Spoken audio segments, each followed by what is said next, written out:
दो राज्यों में नई सरकारें बनी हैं। आंध्र प्रदेश में टीडीपी ने सरकार बनाई है, चंद्रबाबू नायडू मुख्यमंत्री बने एक बार फिर, और वहां एनडीए की सरकार में पार्टनर भारतीय जनता पार्टी, और उड़ीसा में भारतीय जनता पार्टी ने अपनी पूर्ण बहुमत की पहली बार सरकार बनाई है। तो ये दोनों राज्यों के लिए आज बहुत विशेष दिन है। बीजेपी के लिए आज एक खुशी का दिन आया है। 4 जून के बाद जो नतीजे आए थे उसके बाद थोड़ी खुशी की लहर, अगर वो मामला अब तक तो खैर सेटल हो गया होगा, लोगों को अब तक यकीन हो गया होगा क्या हो गया हमारे साथ, लेकिन आज का दिन वाकई उनके लिए खुशी का दिन है। और दोनों तस्वीरें हम आपको दिखाते हैं। प्रधानमंत्री नरेंद्र मोदी दोनों शपथ ग्रहण समारोह में शामिल हुए।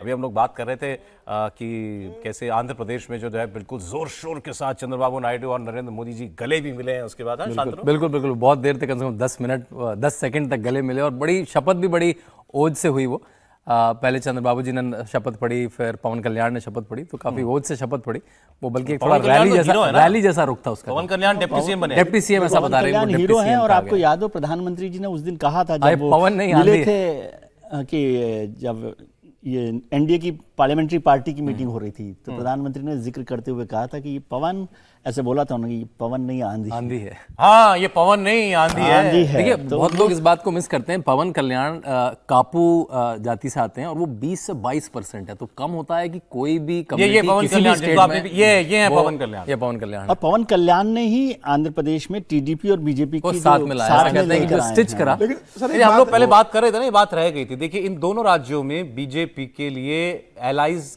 थे। चंद्रबाबू नायडू के साथ अलायंस करना है या जगनमोहन रेड्डी के साथ अलायंस करना है, बहुत देर तक ये सब चलता रहा था। तो they had to pick the right alloy.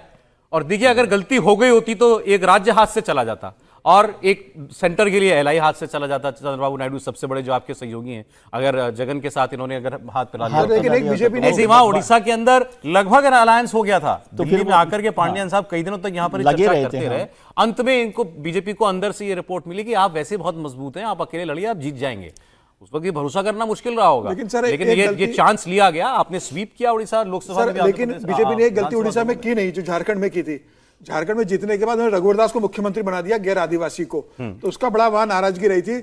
Jharkhand में उन्होंने वो गलती नहीं की, झारखंड में उन्होंने उड़ीसा में वो गलती नहीं की, उड़ीसा में उन्होंने आदिवासी को बना दिया।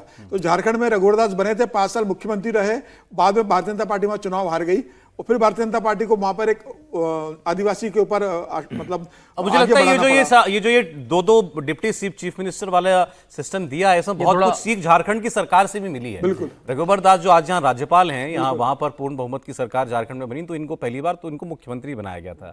इनके एटीट्यूड की से कई लोगों को शिकायत रहती थी, जिस तरीके से ये सरकार चलाते थे।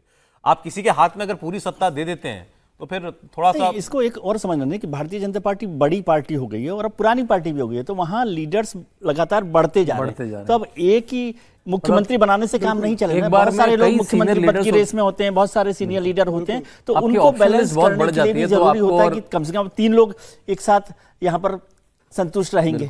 और जो 8 मंत्री बनाए, बल्कि आपको पता है आंध्र प्रदेश में मेरे ख्याल से ये सब लोग, बाकी लोग भी कॉपी करने लगे। जगन ने 4 लोगों को उप मुख्यमंत्री बना रखा था। डिप्टी चीफ मिनिस्टर जगन के पास 4 लेकिन अभी एक ही बनाया है। आज जो है अभी इन्होंने बनाया, लेकिन जगनमोहन रेड्डी ने 4 लोगों जो हर कास्ट से, शायद उसमें क्रिश्चियन भी थे। हालांकि इसमें एक बात जो मोदी जी देखिए जनता को प्रणाम कर रहे हैं वहां सामने, शपथ ग्रहण खत्म हो गया है।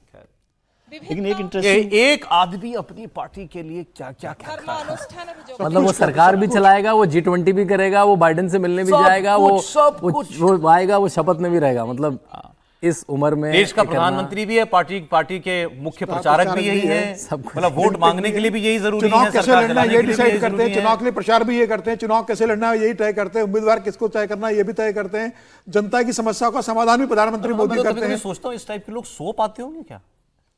नहीं, सो पाते नहीं है महत्वपूर्ण, वो दूसरों को नहीं सोने देते।